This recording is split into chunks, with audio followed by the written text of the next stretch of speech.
Olá, eu sou o Vilmar. Eu sou a Aline, nós somos especialistas em saúde da mulher e bem-vindos a mais um Descomplicando, um espaço onde a gente traz esses assuntos de forma descomplicada, holística e educativa. Lembrando sempre que o objetivo aqui é orientar e não substituir uma consulta médica. Então, se você tem alguma queixa específica, tem que procurar um especialista.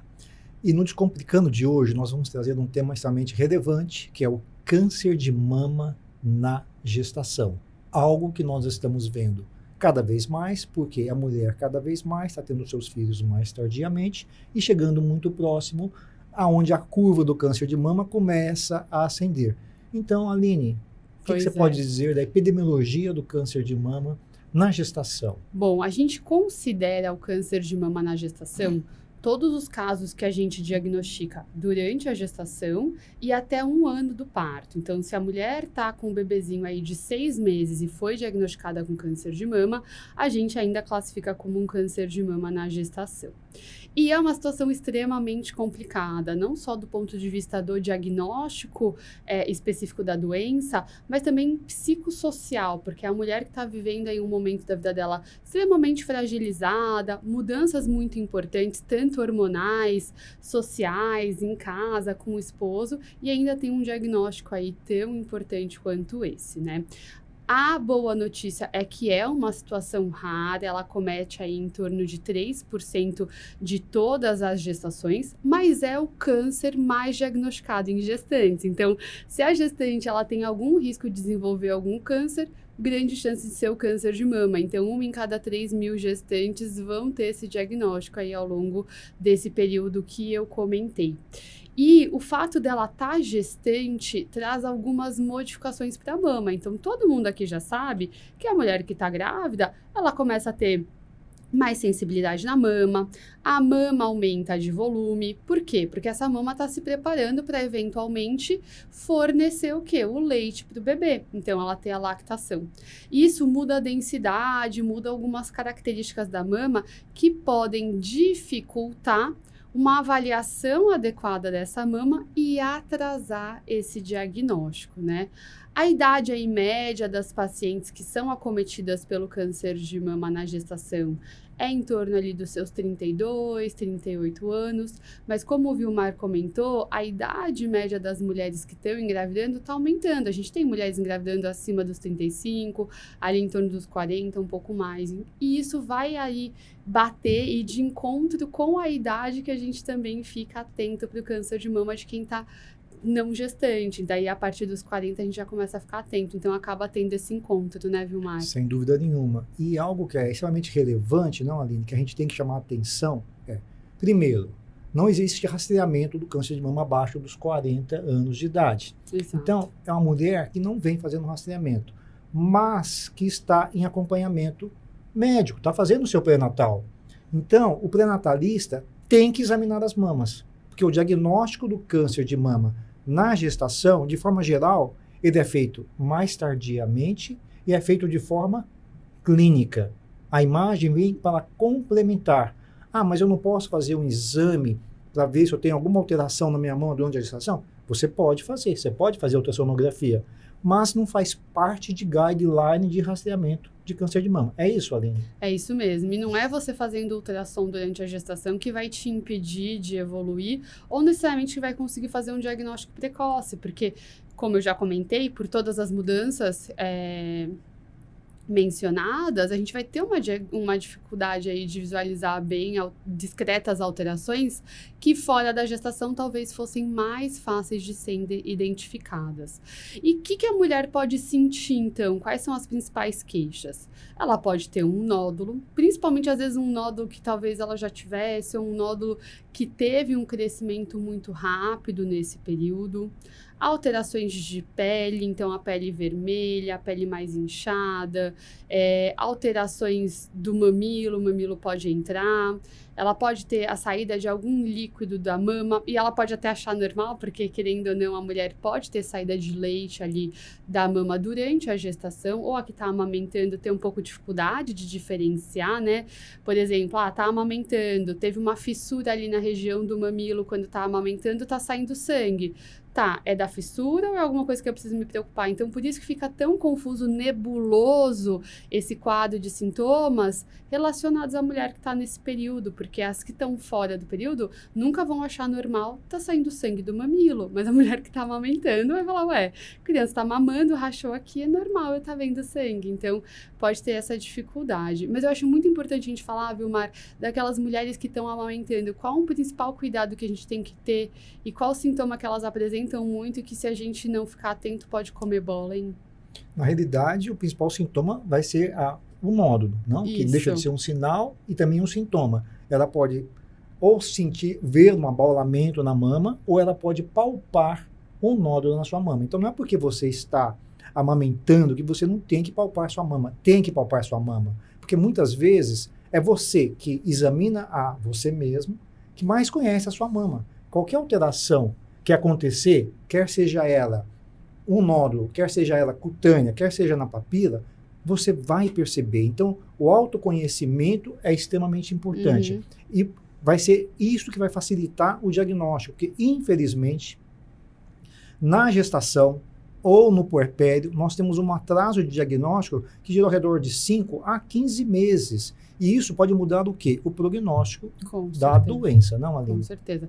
E eu acho que é importante também falar que, assim, mulheres que estão amamentando, mulheres que estão nesse período, calma também, não é só porque você sentiu um nódulo que necessariamente vai ser um câncer. De forma geral, não é, né? Geralmente não é. A gente tem até um termo de falar aqui na área médica, é assim, se você escuta um galopar, você vai pensar num cavalo ou numa zebra? Num cavalo, a zebra vai ser a exceção. Mas por que eu falei que é importante ficar atento? Por exemplo, o Vilmar comentou de nódulos. Nódulos são comuns no período em que a mulher está amamentando, porque ela pode sim ter um ducto que ficou obstruído e acumulou um pouco mais de leite. Só que normalmente esses nódulos, você vai fazer algumas medidas que são conservadoras, massagear, fazer compressa, isso vai melhorar. Caso não melhore, aí tem que voltar com o seu médico, quem está fazendo seu acompanhamento pós-parto, para entender o porquê que não está melhorando. E outro quadro muito comum na mulher que é puérpera, que acabou de ter o bebê e está amamentando, é a mastite, que é a inflamação da mama. A gente também já comentou aqui no canal. E qual que é o problema da mastite? Ela deixa a mama vermelha, inflamada, então edemaciada, dolorida. E se você está fazendo um tratamento para mastite, nenhum antibiótico está resolvendo e até agora você não fez nenhum exame de imagem, não fez nenhum ultrassom, não foi examinada, talvez seja interessante procurar o seu médico para ser examinada, para fazer um ultrassom. Por quê? Porque existe um tipo de apresentação do câncer de mama, que é o carcinoma inflamatório, que simula tudo isso que eu falei, deixa a mama inchada, vermelha, e pode aí estar trazendo uma confusão, a gente tratando como infecção um quadro que não é necessariamente uma infecção. Então, por isso que eu acho que é importante ter esse cuidado. Isso é extremamente importante e não raramente nós assistimos esse filme. Exato. E na dúvida, procura um mastologista, vá no especialista da mama, porque ele sabe diferenciar uma mastite de um câncer inflamatório da mama, não é? Exatamente. E agora vamos falar um pouquinho, tá? A mulher tem um nódulo, é um nódulo que não parece estar associado aí com o ciclo da gestação, da amamentação, e vai precisar fazer algum exame da mama. Ela pode fazer qualquer exame? Tem algum exame que seja melhor, um que seja menos indicado? O que a gente pode orientar? Então, durante o ciclo gravídico puerperal, então está gestando ou está no puerpério, não, o melhor exame vai ser a ultrassonografia para essa paciente, sim, principalmente durante a gestação. Quando ela ganhou o neném, no puerpério, a utilização da ressonância com contraste é mais tranquila. E é um exame que acrescenta bastante. Apesar da quantidade de leite, às vezes dá alguns falsos positivos ali pelo processo inflamatório local e você tem uma captação do contraste maior. Mas, durante a gestação, o melhor exame é a ultrassonografia.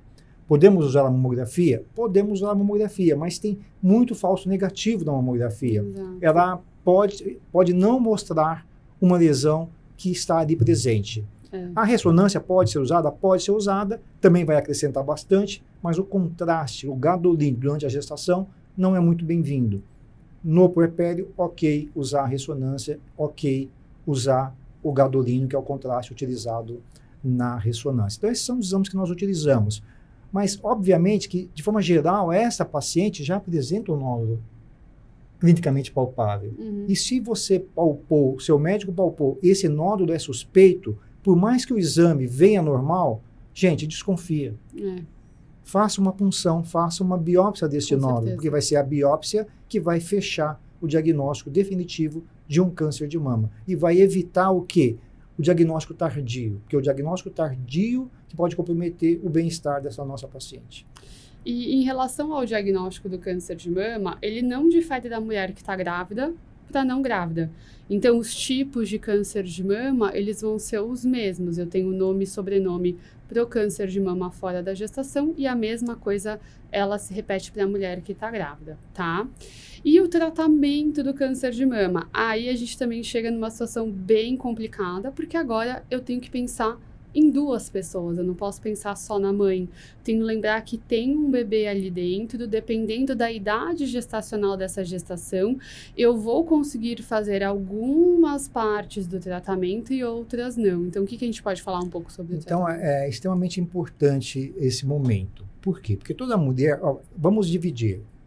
Se ela já ganhou um neném, está lactando, o tratamento vai ser exatamente igual a uma mulher que não está grávida. Exatamente. Agora, se ela está grávida, nós temos que fazer o tratamento adequado. E o tratamento adequado do câncer de mama passa por um tripé: quimioterapia, radioterapia e cirurgia. E nós temos que tentar sempre que possível, obviamente, fazer uma cirurgia conservadora nesta paciente. Toda mulher deseja uma cirurgia conservadora da preservação das mamas. Exato. Agora, se ela está grávida, a cirurgia conservadora pode ser realizada?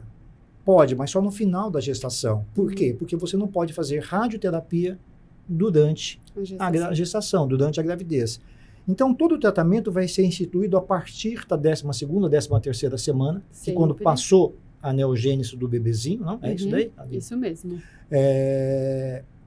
E nós vamos começar a depender do que for definido como melhor abordagem para essa paciente, ou com quimioterapia, para no futuro fazer uma cirurgia conservadora e depois ela ganhar o neném, fazer uma radioterapia, ou se for definido pela equipe médica que ela precisa de uma mastectomia, nós podemos fazer uma mastectomia seguida de quimioterapia. Tem que salientar que durante a gestação, alguns quimioterápicos não podem ser usados, mas isso o especialista está muito acostumado e sabe usar as drogas adequadas. Mas pode fazer quimioterapia durante a gestação. Exatamente. Mas há algo mais importante? Eu queria fazer uma pergunta. A mulher pode reconstruir a mama durante a gestação? Ou a gente opta, talvez, por fazer um tratamento mais rápido, né? Querendo ou não, gente, quando a gente faz a cirurgia, a gente tem que fazer anestesia. A anestesia pode passar para o bebê. Então, será que a gente opta por uma cirurgia mais rápida inicialmente e deixa a reconstrução por um segundo tempo, depois que o bebê nascer? Como que é a indicação? Esta é uma pergunta extremamente difícil de responder, uma resposta complexa, vai depender de caso a caso. De forma geral, eu e a doutora Aline não gostamos de mutilação, não gostamos de mastectomia, nós gostamos sempre da reconstrução. Então, nós vamos fazer o quê? Se nós acharmos que a cirurgia é muito complexa, nós vamos colocar uma prótese que nós chamamos de expansiva. A gente vai colocar um expansor nessa paciente. Então, nós vamos fazer a mastectomia, nós vamos colocar uma prótese expansiva, uma cirurgia que demora 1 hora no máximo, e vamos expandir aos poucos, vai acabar a gestação, ela vai ganhar neném, e depois que ela ganhar neném, estiver bem, já amamentou, daí nós vamos para uma segunda cirurgia, que é complementar a primeira cirurgia. Isso no caso que nós indicamos mastectomia. Então pode ser feita a reconstrução, mas saber indicar a melhor reconstrução para essa paciente, de forma geral, ou é uma prótese definitiva, ou é um expansor. Perfeito. Eu acho que era isso que a gente queria conversar com vocês, trazer um pouquinho sobre esse mundo. Claro que é muito mais complexo, tem muitas nuances, e individualizar o caso também é muito importante. Então, nunca você vai pegar 2 gestantes e você vai tratar igual, mas é mais para conhecer, saber que existe, ficar atenta e saber também que tem tratamento que dá para tratar e ficar bem. Então, para a gente não ficar desesperado. E também falar que a gestação não piora o seu prognóstico. O prognóstico de uma mulher gestante que engravidou e é o mesmo a mulher não gestante. Isso é importante. Não? Então, o seu prognóstico é exatamente o mesmo e o benefício do tratamento é o mesmo. Então, de forma geral, nós vamos entregar o que para você? Nós vamos entregar cura para você. Você vai curtir o seu bebezinho o resto da vida. O grande problema é que a gestação ela pode atrasar o diagnóstico. Então, se atrasou o diagnóstico na gestação ou fora da gestação, aí que a situação se complica. Então, agora a gente vai falar sobre os 3 pontos-chave da nossa conversa de hoje. O que é o câncer de mama na gestação? É o câncer diagnosticado durante a gestação ou até 1 ano após o parto. 2. As mudanças mamárias que acontecem nesse período da gestação e do puerpério contribuem para dificultar o diagnóstico do câncer de mama na gestação e, eventualmente, esse diagnóstico ser mais tardio. E 3. O tratamento, sempre que possível, a gente pede para que seja iniciado após o 1º trimestre, independente aí do formato, lembrando que a radioterapia não pode ser realizada na gestação. Acho que é isso, hein, Vilmar? Ótimo, Aline, vamos muito bem. Excelente. E, gente, não esqueça de curtir, não esqueça de dar o seu like, então. Não esqueça de inscrever no canal e fazer os comentários, não, Aline? Porque eu acho que vão ter muitos comentários, né, por essa apresentação, porque câncer na gestação é raro, mas as dúvidas são muitas. Exatamente, quando acontece chama atenção. Então, se você tiver algum caso para relatar, alguma pergunta, alguma sugestão de tema, deixa aqui nos comentários pra gente. Não esquece de ativar o sininho para sempre que a gente publicar um novo vídeo, você ficar aí em dia com nossos vídeos. E a gente se vê na próxima. Bye, bye. Até mais, tchau, tchau.